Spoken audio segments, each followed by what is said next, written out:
Good morning, good afternoon, good evening, folks. Michael Zuber, one rental at a time. Before you ask, we have figured out the camera issue. There's this little thing called power, and if you unplug it by mistake, it kind of turns off. So shame on me. So how you doing, Todd?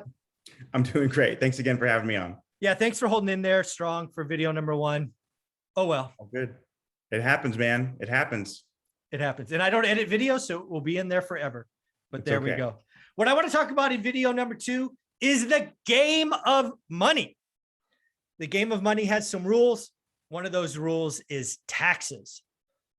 I do not look good in orange. I have no interest in wearing orange, so I will pay my taxes.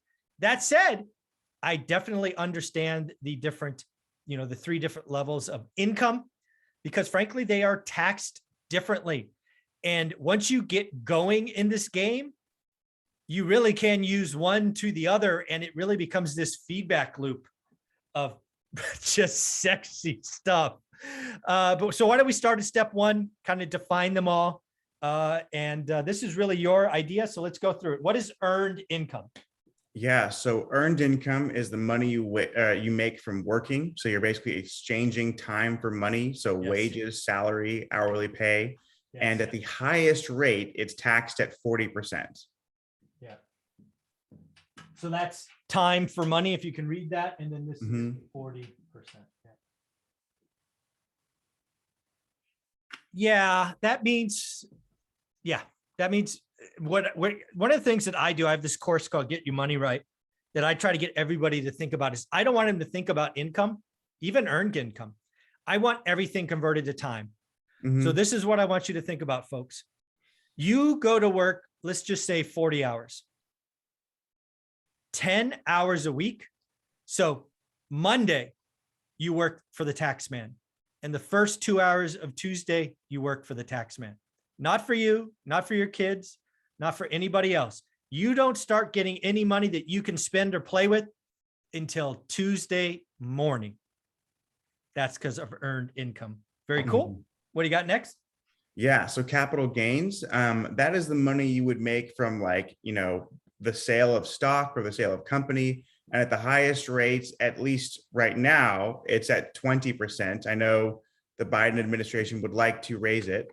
And I like that you put 1 year on there because yes, that's correct. If you sell stock or sell a company or even, real estate before 1 year, it's short-term capital gains, which is basically taxed the same as earned income. But if you wait 12 months, it's a capital gains rate of only 20%.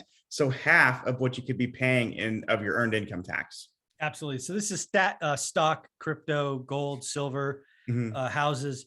Really, it's anything, right? If you're buying, holding, and you wait for a year and a day, that is capital gains. And again, for most people, earned income is the first thing we typically do, right? All of us, well, most of us get a job, right? Minimum wage, whatever it is, as kids. Earned income. Capital gains comes when you have discretionary income, which we'll talk about in video 3. But what is this passive income? It sounds cool, but I certainly was never taught it in school. Yeah, well, that's the best kind. And unfortunately, it's not taught in school. Passive income is the money you collect from rental properties or owning, big apartment buildings. And you can legally pay 0% in taxes so long as you have a depreciation schedule to support that. And in case anyone is confused by that lingo, you can essentially depreciate a building, which means that on paper, you can say the value is going down because the building is being used up. And you can do that typically over 27.5 years.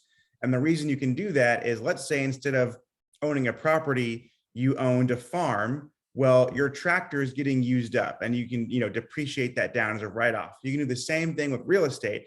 But real estate's even better because the real estate in reality is going up in value. But for tax purposes, you can say it's being depreciated, and you can also deduct the interest, which your tenants pay for anyway. So yes, you can legally pay 0% in taxes on passive income. Yeah, we're going to take a shot at going over a controversial idea here. And it's only controversial when you realize how powerful it is. So I owned rental properties for 15 years while I was working. Okay.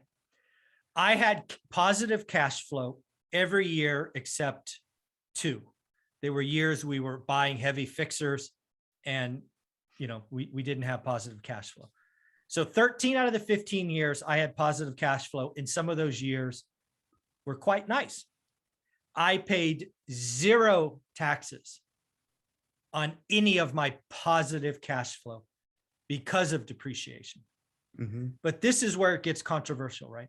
Given the tax code as it is written today, I am not an accountant. Go talk to yours. This has been my experience from the past. The tax code may have changed.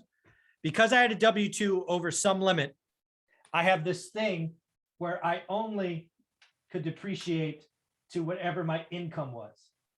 And then you had something called a carry over or carry forward, sorry.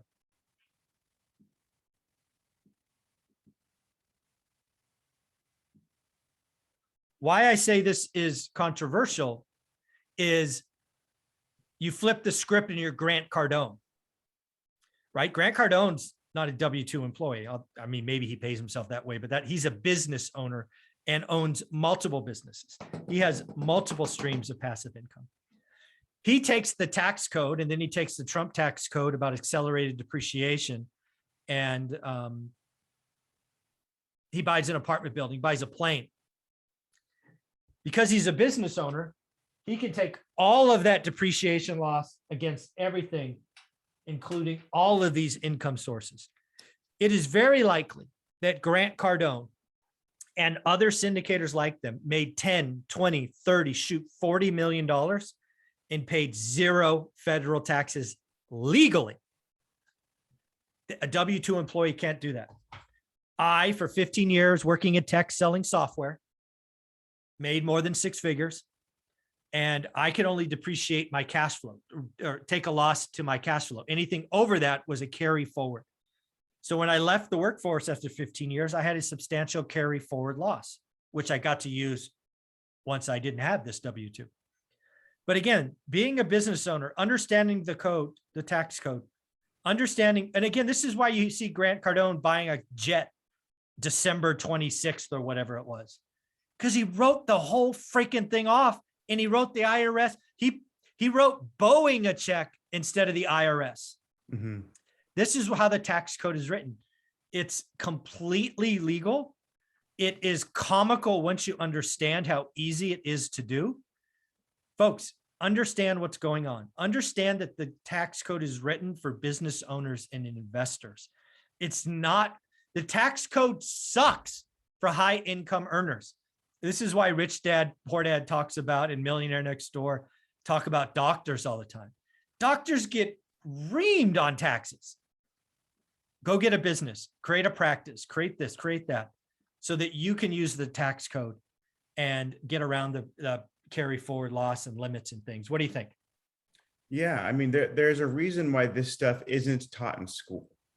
And it's because it's sort of by design. I mean, this goes back to sort of, the great, or not the Great Depression, but the revolutionary period, industrial revolution in this country, where like business owners, needed more workers. So the whole thing was like, well, let's sort of put that in the school system, that you go to school to get a good job and come work for us.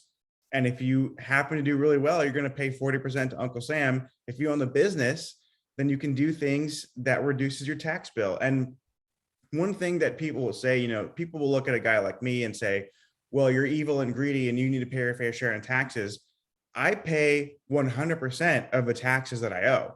Absolutely. But because I'm a business owner and I own real estate, there are things you can do to make it so you don't actually owe those taxes legally. So I'm not saying it's good or bad. I'm just saying that that's what it is. And so it would behoove you to understand the tax code. Absolutely. Yeah. Don't hate the player, hate the game. And if you don't know the game, whose fault is that? Yeah. Absolutely. This is a lot of fun, folks. Again, this is what I think the game is. For most people, bust your ass. Earned income. Save money. Create discretionary income. Look at video number 3, what we're about to have. Invest.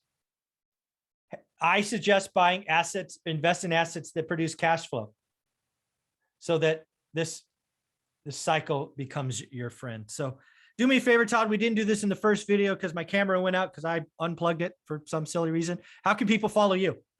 Yeah, if you guys want to follow me on Instagram, it is at Todd J. Baldwin. Awesome. Thanks, buddy.